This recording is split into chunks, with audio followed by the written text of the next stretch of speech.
ഷ്വെച്ചിൻ Jiang. Chinese Canadian professor ഷ്വെച്ചിൻ ജിയാങ്ങിൻ്റെ മൂന്നാമത്തെ പ്രവചനം നടക്കുമോ എന്ന് ഉറ്റുനോക്കുകയാണ് ലോകം. 2024 ഒരു ഓൺലൈൻ ക്ലാസ്സിനിടെയാണ് പ്രൊഫസർ ഒറ്റയടിക്ക് 3 പ്രവചനം നടത്തിയത്. ഞാൻ ഈ ക്ലാസ്സിൽ 3 വലിയ പ്രവചനങ്ങൾ നടത്തുകയാണ് എന്ന് പറഞ്ഞുകൊണ്ടായിരുന്നു അത്. 1. നവംബറിൽ ട്രംപ് ജയിക്കും. 2. അമേരിക്ക ഇറാനുമായി യുദ്ധം ആരംഭിക്കും. 3. ഈ യുദ്ധത്തിൽ അമേരിക്ക പരാജയപ്പെടും. അത് എന്നേക്കുമായി ലോകക്രമത്തെ മാറ്റിമറിക്കും. ആദ്യത്തെ 2 പ്രവചനങ്ങളും യാഥാർത്ഥ്യമായി. ഈ യുദ്ധം തുടർന്ന് മൂന്നാമത് ഒരു മഹായുദ്ധമാകുമോ എന്ന ആശങ്കയിലാണ് ലോകം.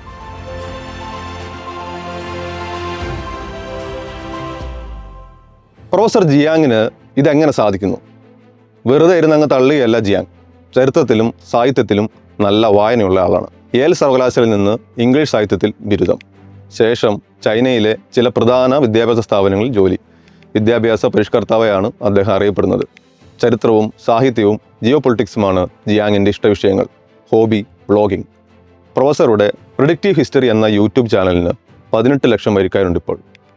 എന്താണ് ജിയാങ്ങിൻ്റെ രീതിശാസ്ത്രം അഥവാ മെത്തഡോളജി? ചൈനീസ് നോസ്ട്രഡാമസ് എന്നാണ് സോഷ്യൽ മീഡിയ ജിയാങ്ങിനെ വിളിക്കുന്നത്. നോസ്ട്രഡാമസിനെ അറിയാമല്ലോ, അതിശയോക്തി കലർന്നതും വ്യക്തമല്ലാത്തതുമായിരുന്നു അദ്ദേഹത്തിൻ്റെ പ്രവചനങ്ങൾ. കാലഘട്ടം പറയാതെ സാമാന്യ ബുദ്ധിയിൽ ആർക്കും പ്രവചിക്കാവുന്ന കാര്യങ്ങളാണ് നോസ്ട്രഡാമസ് എഴുതി വെച്ചത്. വലിയ യുദ്ധം ഉണ്ടാകും, വലിയ ദുരന്തം വരും, പകർച്ചവ്യാധി വളരും എന്നെല്ലാം. സംഭവങ്ങൾ നടന്ന ശേഷം അതുമായി ചേർത്ത് വ്യാഖ്യാനിച്ച് വലുതാക്കാനും ഇത്തരം അതിശയോക്തികൾ ആഘോഷിക്കാനും എല്ലാ കാലത്തും ആളുകളുണ്ടല്ലോ. അതുകൊണ്ട് നോസ്ട്രഡാമസ് എന്ന പേര് നമ്മളിപ്പോഴും കേൾക്കുന്നു. എന്നാൽ ജ്യോതിഷമോ കണ്ണടച്ചുള്ള പ്രവചനമോ അല്ല പ്രൊഫസറുടെ പരിപാടി.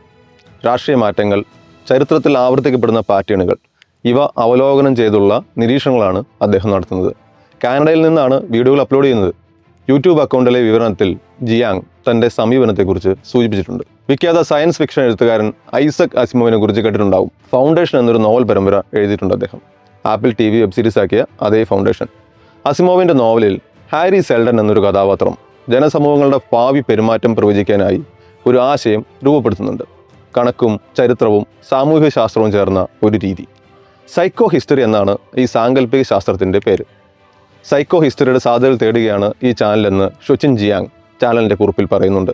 മനുഷ്യരാശിയുടെ ചരിത്രം മനസ്സിലാക്കി ഭാവി പ്രവചിച്ചുകൊണ്ട് വർത്തമാനകാലത്തെ നിയന്ത്രിക്കാൻ സൈക്കോ ഹിസ്റ്ററിയിലൂടെ കഴിയുമെന്ന ആശയമാണ് ഐസക് അസിമോവ് മുന്നോട്ട് വച്ചത്. 3 ചോദ്യങ്ങളുടെ ഉത്തരങ്ങളാണ് ഞങ്ങൾ തേടുന്നത്. 1.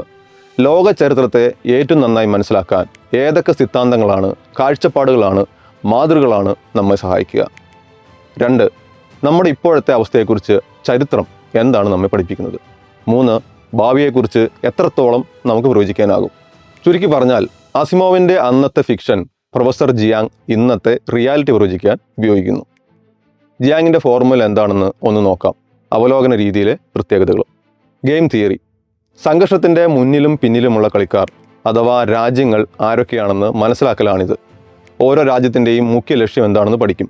അവരുടെ താല്പര്യങ്ങളും പ്രേരണാ ഘടകങ്ങളും തന്ത്രങ്ങളും എന്തൊക്കെയാകും എന്ന് വിശദമായി പരിശോധിക്കും. രാഷ്ട്ര നേതാക്കൾ, വ്യാപാര കൂട്ടായ്മകൾ, സഖ്യങ്ങൾ ഇവരൊക്കെ എങ്ങനെ പ്രവർത്തിക്കുമെന്ന് ആലോചിക്കും. ഈ പ്ലെയേഴ്സിൻ്റെ പ്രതികരണങ്ങളാണല്ലോ കളിയുടെ അന്തിമ ഫലം നിർണ്ണയിക്കുക. ഉദാഹരണത്തിന് X എന്ന രാജ്യം Y എന്ന രാജ്യത്തെ ആക്രമിക്കുന്നു. Y എന്ന രാജ്യത്തിന് മുന്നിൽ പല വഴികളുണ്ട്.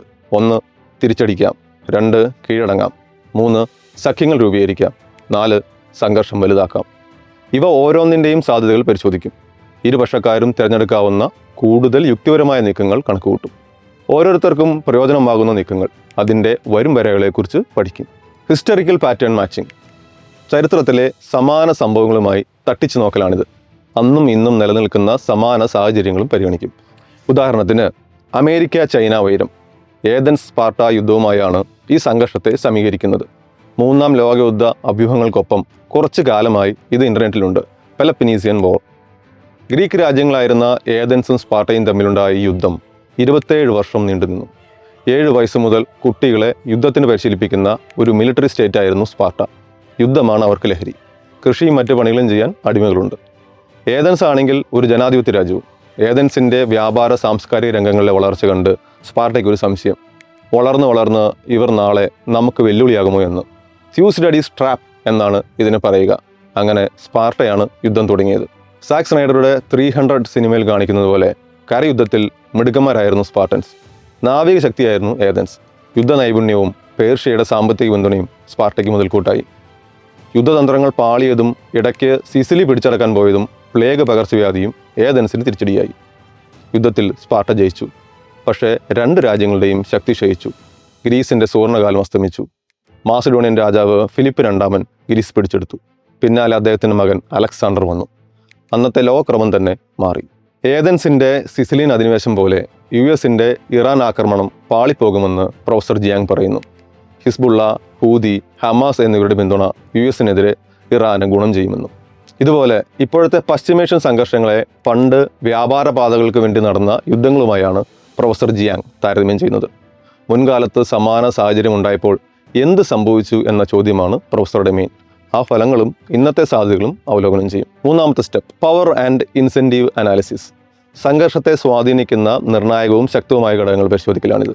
വ്യാപാരപാതകൾ, പെട്രോളിയം സ്രോതസ്സുകൾ, സൈനിക ശക്തി, ആഭ്യന്തര രാഷ്ട്രീയം എന്നിങ്ങനെ.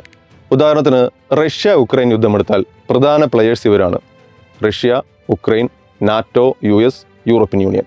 റഷ്യയ്ക്ക് നാറ്റോയുടെ വ്യാപനം തടയണം.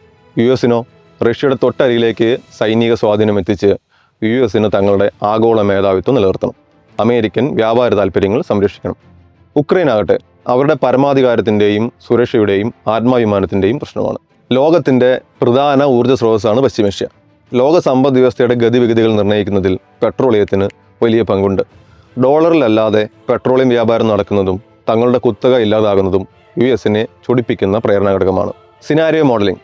മേൽ പറഞ്ഞവ വെച്ച് ഒരു പ്രവചനത്തിലേക്ക് എടുത്ത് ചാടാതെ പല സാധ്യതകളുടെ രംഗാവിഷ്കാരമാണ് പിന്നെ പ്രൊഫസർ നടത്തുക.